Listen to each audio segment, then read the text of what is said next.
Welcome to yet another vlog. അപ്പോൾ ഇന്ന് ഞങ്ങളൊന്ന് കറങ്ങാൻ ഇറങ്ങിയേക്കാം എന്ന് വിചാരിച്ചു. ചുമ്മാതെ കുറച്ച് ഷോപ്പിങ്ങും കാര്യങ്ങളും ഒക്കെ ഉണ്ടായിരുന്നു. അതിന് വേണ്ടിയിട്ട് ഞങ്ങൾ റെഡിയായിട്ട് ഇറങ്ങി കേട്ടോ. ഞാൻ ഇപ്പോഴും ചില ചിന്തകളിലൊക്കെ 90s ആണ്. എനിക്ക് ഇമാതിരി പാൻസ് ഒന്നും കണ്ടാൽ ഇഷ്ടപ്പെടത്തേയില്ല. അതെന്താണെന്ന് എനിക്കറിയത്തില്ല. അങ്ങനെതാ ഞങ്ങൾ എത്തേണ്ട സ്ഥലത്തെത്തി. അതിൻ്റെ വീഡിയോസൊന്നും ഞാൻ എടുത്തിട്ടില്ല. അപ്പോൾ ജാനിക്കുട്ടി ഇങ്ങനെ എന്താ പറയുക, JCB ആദ്യമായിട്ട് കണ്ട ത്രില്ലിലിരിക്കുകയാണ്. ഇത് അടുത്ത ദിവസമാണ് കേട്ടോ. ഞങ്ങൾ തിരുവല്ലയ്ക്ക് വരികയാണ്. തിരുവല്ലയിൽ നമുക്കൊരു ഫംഗ്ഷൻ ഉണ്ട്, അത് അറ്റൻഡ് ചെയ്യണം. അത് മാത്രമല്ല ഈ മാസത്തെ പത്തനാപുരം വിസിറ്റൊക്കെ കഴിഞ്ഞിട്ടുണ്ട്. അങ്ങനെ നമ്മൾ തിരുവല്ലയിലേക്ക് വന്നുകൊണ്ടിരിക്കുകയാണ്. ഇടയ്ക്ക് അച്ഛൻ ഇറങ്ങിയത് കണ്ണിമ വെട്ടാതെ നോക്കി നിൽക്കുകയാണ് ജാനിക്കുട്ടി. അങ്ങനെ ഞങ്ങൾ കുറച്ച് ചോക്ലേറ്റ്സ് ഒക്കെ കഴിച്ച് അടിച്ച് പൊളിച്ച് തിരുവല്ല എത്തിയതിന് ശേഷം നമ്മുടെ ഫംഗ്ഷൻ ഇതായിരുന്നു. ചിറ്റയുടെ 60-ാം പിറന്നാൾ, ഷഷ്ടിപൂർത്തിയായിരുന്നു.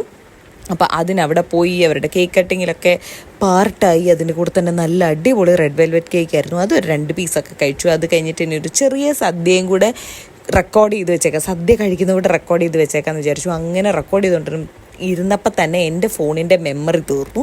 അങ്ങനെ 2 കൂട്ടം പായസമൊക്കെ കൂട്ടി സദ്യയുണ്ട് തിരിച്ച് വീട്ടിലെത്തി. നമ്മുടെ വീട്ടിലും പത്തനാപുരത്ത് കാണിച്ച പോലെ തന്നെ ഇവിടെയും ഇപ്പോൾ ഒരു താമര വിരിഞ്ഞിട്ടുണ്ട്. അപ്പം അടുത്ത വീഡിയോയിൽ